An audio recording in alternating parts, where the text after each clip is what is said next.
सर्वविदित है कि जहां जहां भागवत कथा होती है वहां वहां श्री सुखदेव जी ने, व्यास जी ने चौथे दिन भगवान कृष्ण के आगमन की कथा बताई। भागवत कथा में चौथे दिन से ही कृष्ण कथा का प्रारंभ होता है। वैसे श्रीमद् भागवताख्योयम प्रत्यक्षः कृष्ण एव ही,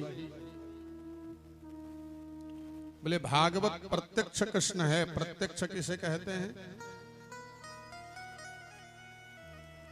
जो आंख के सामने में वस्तु हो उसे प्रत्यक्ष कहते हैं। कई बार हम बातों में कहते हैं ना, मैंने प्रत्यक्ष देखा। प्रत्यक्ष देखने का मतलब अक्षणा प्रति प्रत्यक्ष। भागवत साक्षात भगवान श्री कृष्ण का शरीर है, इसमें कोई संदेह नहीं है। क्यों ऐसा कहा गया? और भागवत में एक बार नहीं बोले दो बार ये बात कही गई है। तेनैयं वाङ्मयी मूर्ति प्रत्यक्षा वर्तते हरे। क्योंकि भगवान 125 साल तक धरती में रहे और जब भगवान जा रहे थे उद्धव रोने लगा। बोले प्रभु आप तो सर्व सामर्थ्य है, हमेशा हमेशा यहां रह सकते हैं। बोलो ना धीरे से, राधे राधे। और धीरे से। क्यों जी? हम चाहें हमेशा रह सकते हैं? नहीं रह सकते हैं,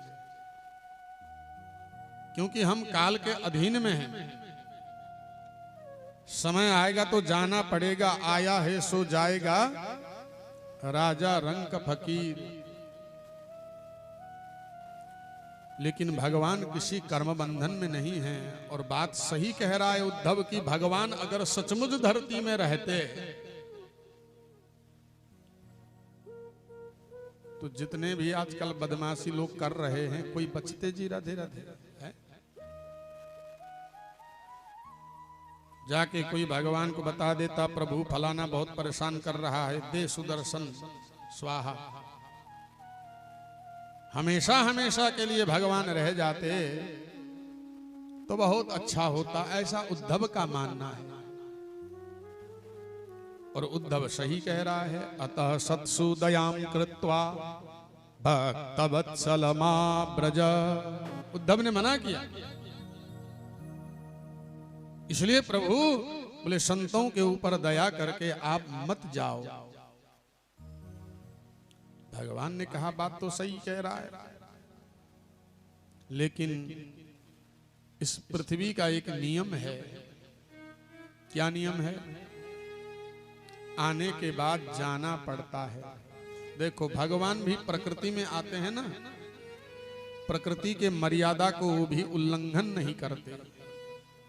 जो कि भगवान कर्तुम अकर्तुम अन्यथा कर्तुम ईश्वरः, कुछ भी करने में ईश्वर हैं, लेकिन प्रकृति का विरुद्ध भगवान नहीं करते।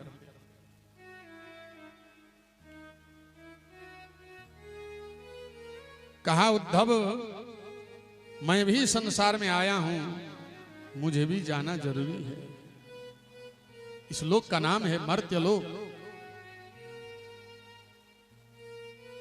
किंतु उद्धव का भाव भगवान ने अभाव नहीं किया। चल तेरी भी बात रह जाएगी। स्वकीयम यद भवेत् तेजः तच्च भागवते अदधात्। अपना संपूर्ण तेज, ज्ञान का तेज, सब कुछ भगवान ने भागवत में समर्पित किया। केवल शरीर चला गया और भगवान का तेज, भगवान का ज्ञान, भगवान का स्वरूप, भगवान का प्राण, भगवान का सब कुछ भागवत में ही लीन हो गया। तो इसलिए हमें भागवत के दर्शन के बाद जैसे किसी मंदिरों में जाते हैं तो प्रतिष्ठित मूर्ति को हम प्रणाम करते हैं भगवत स्वरूप मानकर, लेकिन शोरूम में मूर्ति जब हम खरीदने जाते हैं वहां शायद प्रणाम नहीं करते। ठीक उसी प्रकार व्यास गद्दी में प्रतिष्ठित जो भागवत है वो भगवान साक्षात कृष्ण का स्वरूप है, इसमें कोई संदेह नहीं है।